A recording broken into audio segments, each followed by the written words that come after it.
नमस्कार, आज मी बनवणार आहे मस्त असे गरमागरम कुळथाच्या पिठाचे शेंगोळे आणि पाणी घालून अशा पद्धतीने छान आपल्याला बारीक त्याचं वाटण करून घ्यायचं आहे।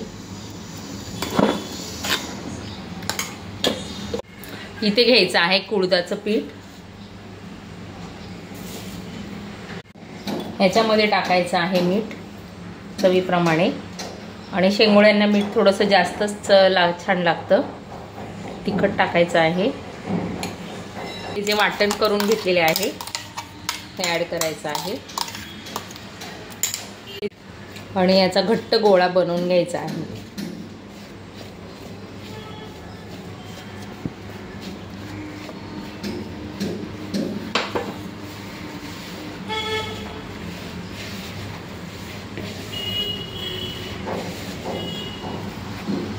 आणि घट्ट असा गोळा भिजवून घेतलेला आहे आणि याच्यामध्ये टाकायचं आहे पाणी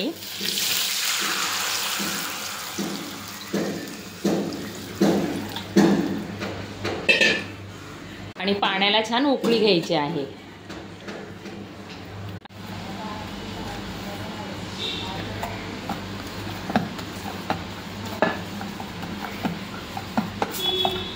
आणि छोटे छोटे गोळा घेऊन मस्त असे शेंगोळे वळून घ्यायचे आहे।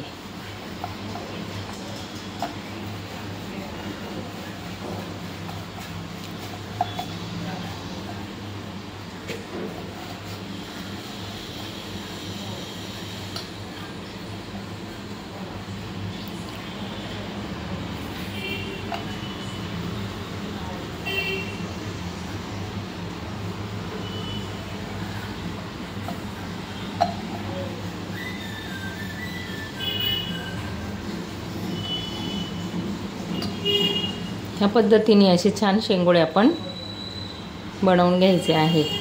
आणि अशा पद्धतीने शेंगोळे छान बनवून झालेले आहे आणि थोडंसं पीठ आपण ठेवलेलं आहे। याचं आपण नंतर जेव्हा शेंगोळे शिजणार त्याच्यामध्ये आपण याचं पाणी करून ओतायचं आहे, म्हणजे छान सूप म्हणजेच रस्सा तयार होतो।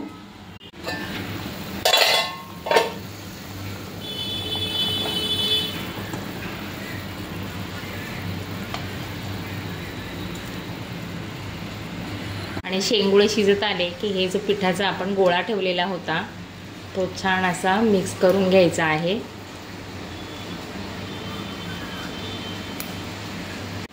आणि ह्याच्यामध्ये तो ओतून घ्यायचा आहे।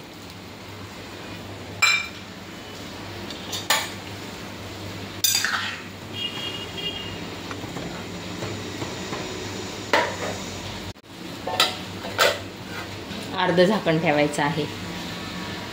बाहेर छान पाऊस पडत आहे, हवा सुटलेली आहे आणि तयार झालेले आहे मस्त असे आपले गरमागरम शेंगोळे। पावसाळ्यामध्ये आणि थंडीमध्ये शेंगोळे खाण्याची मजाच काही और असते। बघू शकता मस्त असे तयार झालेले आहे शेंगोळे।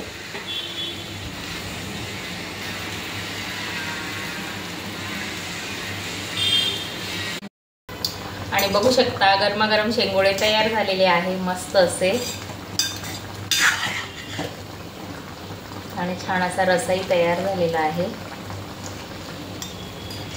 तर बघूया आपण शेंगोळे शिजलेले आहे का।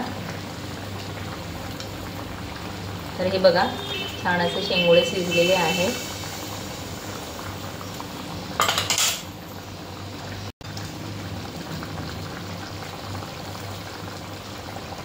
आणि याचा जो रस्सा आहे ना एकदम भारी लागतो, मस्त। नक्की करून बघा आणि तुम्ही अशा प्रकारे शेंगोळे खाल्लेले आहे की नाही तेही कमेंट करून मला सांगा आणि तुम्ही कशा पद्धतीने बनवताय तेही नक्की सांगा।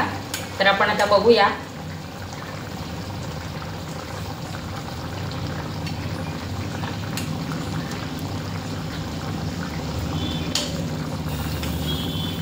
एक नंबर मस्त आणि टेस्टी असे शेंगोळे तयार झालेले आहेत, तर नक्की करून बघा। आणि तर अशा पद्धतीने अगदी टेस्टी असे कुळथाच्या पिठाचे शेंगोळे तयार झालेले आहे, नक्की करून बघा।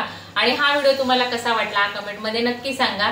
चॅनलवरती जर तुम्ही नवीन असाल तर प्लीज चॅनलला सबस्क्राईब करा, म्हणजे मी जेव्हा अशा छान छान रेसिपी अपलोड करते त्याचं नोटिफिकेशन तुम्हाला मिळेल।